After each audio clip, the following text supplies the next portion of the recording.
Hi! Hopter. Wow! Yun po yung cake ni Mr. Petro.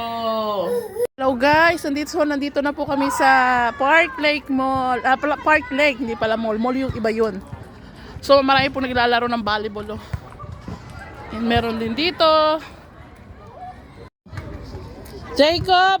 Stay kuminti. On the way na.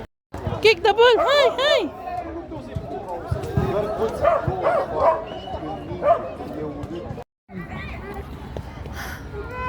Go now there in the park. Ay, gusto daw niya akong sumama sa park. Ito mo. Na, na, na, na, na.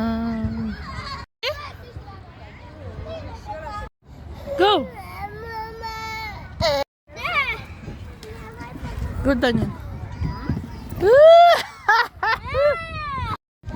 Hi! Hopter. Hi guys! So nandito na kami sa park. Sa Park Lake. So papunta kami ngayon doon sa may bulaklak doon sa may ilog. So, let's go. Paglakarin natin itong mga bata. Tanya, may dala na naman kayong panggatong. You cannot use this to catch the fish. You understand? Oh, guys, ang ganda ng mga bulaklak kasi nga spring na. Spring. Ayan Ah.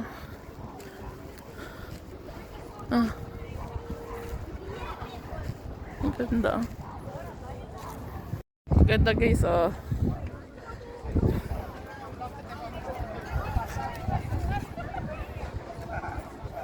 Jake.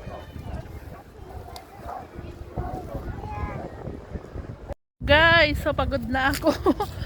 So kailangan na namin bumalik doon. Ayaw kong dalhin sila doon. Naglakad kaming kaunti kaya lang gusto nilang bumaba sa tubig. Malamig. Baka sila mahulog. Hi guys! So nandito na po kami sa bahay at sobra po ang pagod ni May Diary at syempre you happy? Are you happy? Pagod din po si Daniel. Nag-taxi na kami pabalik dito guys. Nag-bolt kasi nahirapan na ako magbitbit dyan sa dalawa.